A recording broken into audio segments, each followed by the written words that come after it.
ओम सभी स्वास्थ्य साधकों को मेरा प्रणाम। मैं आज आपको गिर्वावस्थी के बारे में बताने जा रहा हूं। तो चलिए जानते हैं गिर्वावस्थी क्या है।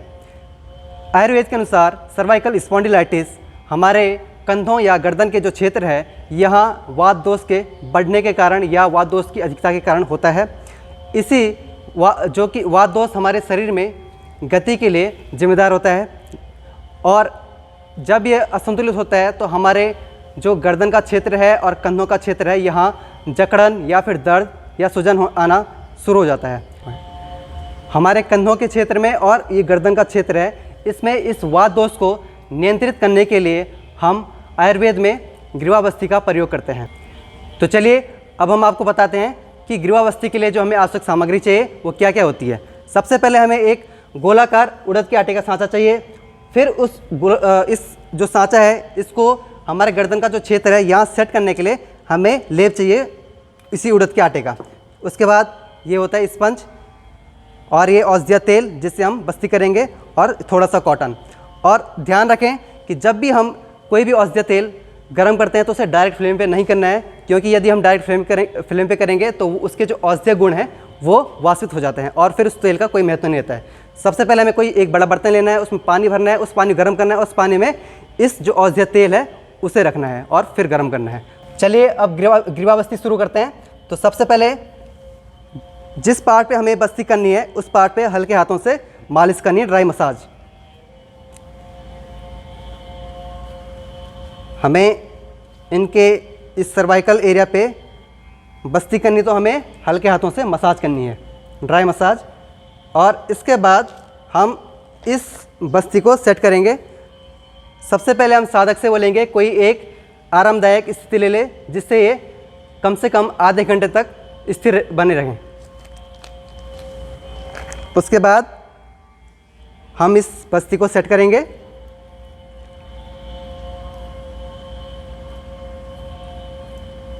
ये हमारा सर्वाइकल का एरिया होता है, ये पूरा कंधों को और गर्दन का जो भी क्षेत्र है उसे कवर कर देगा।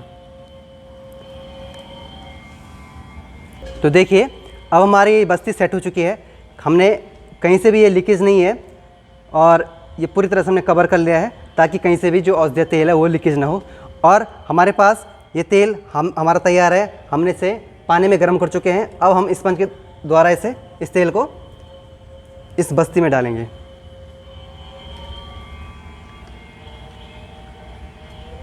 सबसे पहले टेम्परेचर चेक कर रहे हैं कि टेम्परेचर इतना हो। वैसे तो सामान्यतः कहा जाता है कि 35 से 40 डिग्री इसका टेम्परेचर होना चाहिए, लेकिन टेम्परेचर इतना हो कि जो साधक है वो सह सके।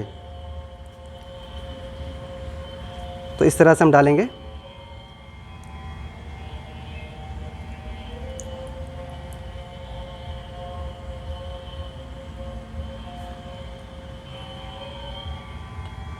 अंगूठे के माध्यम से एक धार बनाते हुए इस तरह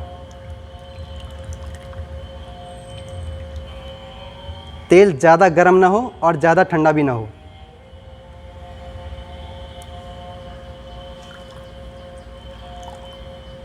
अब इस तरह से हम यह जो पूरी प्रोसेस है 30 से 40 मिनट तक चलनी है, और कम से कम 5 से 10 मिनट हम इस तेल को ऐसे रखेंगे और बीच में टेम्परेचर चेक करने के बाद इस तेल को चेंज करते रहेंगे।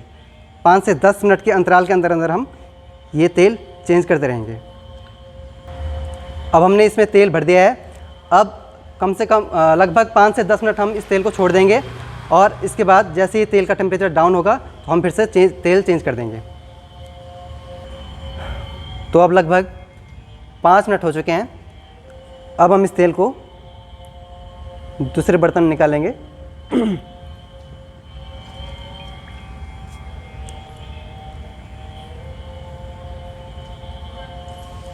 और दूसरा गरम किया हुआ तेल इसमें डालेंगे। और 2 बार हमने इसमें तेल डाल दिया है। अब इसके बाद इसी तरह से हम 2 से 3 बार इस तेल को परिवर्तित करेंगे, और इस पूरी प्रक्रिया में कम से कम 30 मिनट लगेंगे। और इसके बाद हम आपको आगे की प्रक्रिया दिखाते हैं। अब लगभग 30 मिनट हो चुके हैं। अब हमने 3 से 4 बार ये तेल परिवर्तित कर चुका है। अब हम इस तेल को पूरी तरह से निकाल देंगे और उसके बाद हल्की हाथों से मालिश करेंगे।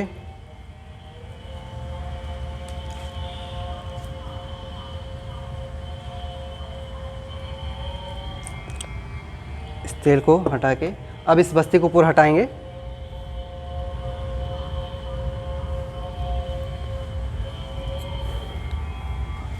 अब इस जो लेप है इसको हम कॉटन के माध्यम से भी हटा सकते हैं, और आप चाहो किसी बर्तन की सहायता या छोटी कटोरी के जो सिरा होता है वहाँ से भी हटा सकते हैं, या फिर कॉटन को गर्म पानी में थोड़ा सा भिगा के इस लेप को हटा सकते हो।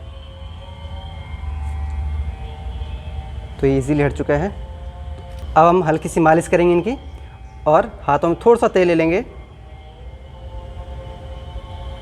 और उसके बाद जो इस सर्वाइकल वाला जो एरिया है या हल्के हाथों से मालिश करेंगे। इससे हमारा जो सर्वाइकल का जो एरिया है और जो कंधे हैं वहाँ जो जकड़न है, सूजन है और दर्द है उसमें राहत मिलती है इस बस्ती प्रक्रिया से। इस सर्वाइकल का जो एरिया है यहाँ हम अच्छे से मालिश करेंगे। जो कंधे हैं, कंधों के लिए इस तरह के आप इस तरह से आप मसाज कर सकते हो।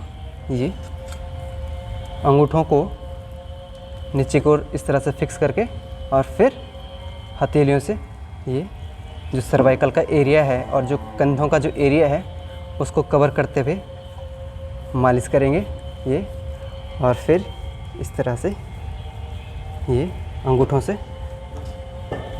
ये ऊपर से नीचे और नीचे से ऊपर, और फिर ये कंधों का जो क्षेत्र है इसे अच्छे से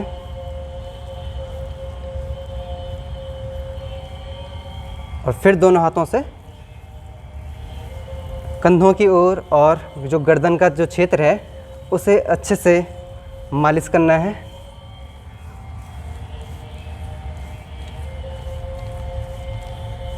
इस तरह से पूरा जो कंधे का क्षेत्र है और गर्दन का क्षेत्र है वहाँ से पूरा तनाव दूर हो जाए, इस तरह से अच्छे से मालिश करेंगे। और ये मालिश हम कम से कम या लगभग 5 से 10 मिनट इस मालिश को करना है।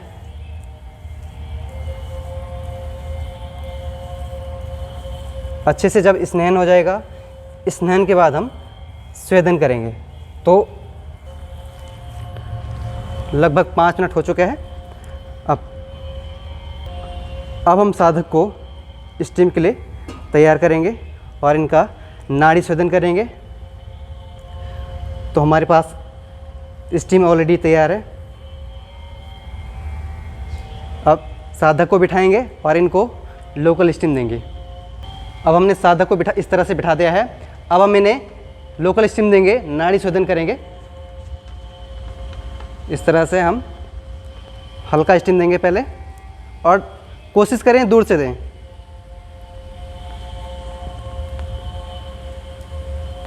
जो सर्वाइकल का एरिया है यहाँ अच्छे से स्टीम देंगे और हल्के हाथों से मालिश करनी है। कम से कम 5 से 10 मिनट तक हम यह लोकल स्टीम देंगे, जब तक कि इस भाग में अच्छे से पसीना ना आ जाए। जो पूरे टॉक्सिन्स हैं इस एरिया में वह बाहर ना आ जाए। सारे टॉक्सिन्स पसीने के रूप में बाहर आ जाएंगे। और इस प्रक्रिया में लगभग 5 से 10 मिनट लगेगा। लगभग 10 मिनट हो चुके हैं। आप देख सकते हैं साधक को अच्छे से पसीना आ चुका है पूरे एरिया में। पूरे एरिया से जो टॉक्सिन्स थे वो पसीने के रूप में बाहर आ चुके हैं। अब इस स्वेदन की प्रक्रिया को हम यहीं पर विराम देते हैं। अब इसके बाद साधक को हम जो इनके शरीर पे जो स्टीम ये पसीना आया है इसको एक साफ कपड़े से पोंछ देंगे।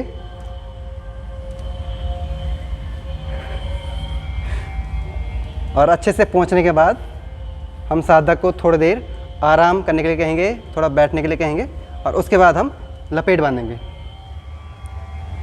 तो साथियों, ये हमने आपको ग्रीवावस्थी के बारे में बताया। और सबसे पहले हमने बस्ती दी, उसके बाद हल्के हाथों से मालिश करके उसके बाद हमने स्वेदन की प्रक्रिया करी। तो इस तरह से हमारी ये ग्रीवावस्थी की जो प्रक्रिया है ये यहीं पे समाप्त होती है। और अब हम आपको कुछ सावधानियां बताएंगे जो हमें इस ग्रीवावस्थी के दौरान ध्यान में रखनी होती है। तो सबसे पहले जब हम ग्रीवावस्थी करते हैं तो उसमें जो तेल होता है औषधीय तेल, वह ज़्यादा गर्म ना हो। उसका जो टेम्परेचर माना जाता है वो कम से कम 35 से 40 डिग्री कहा जाता है, पर टेम्परेचर इतना होना चाहिए कि जो व्यक्ति है वो उस टेम्परेचर को सह सके। दूसरा, गर्भवती महिला और हाई बीपी के जो पेशेंट हैं और स्किन एलर्जी वाले जितने भी पेशेंट हैं उनको इस जो चिकित्सा है इससे बचना चाहिए। तीसरी और सबसे महत्वपूर्ण जो सावधानी है वह यह है कि आपको कोई भी पंचकर्म चिकित्सा लेनी हो तो आप किसी भी कुशल चिकित्सक के मार्गदर्शन में ही लें, अन्यथा आप इसे घर पर या खुद से प्रयास न करें। तो दोस्तों, यह थी हमारी आज की ग्रीवावस्थी के बारे में दी गई आपको यह जानकारी। यदि आपको इस चिकित्सा से संबंधित कोई भी शंका या भी कोई भी सुझाव हो तो आप हमें कमेंट बॉक्स में लिख सकते हैं। और आपको यदि हमारी यह वीडियो अच्छी लगे तो इसे लाइक करें और अपने स्वास्थ्य प्रेमी साथियों के साथ शेयर करें। ऐसे ही स्वास्थ्य संबंधी ज्ञानवर्धक वीडियो पाने के लिए हमारे चैनल को सब्सक्राइब करना न भूलें। तो मिलते हैं अगली वीडियो में, तब तक के लिए सभी को प्रणाम, धन्यवाद।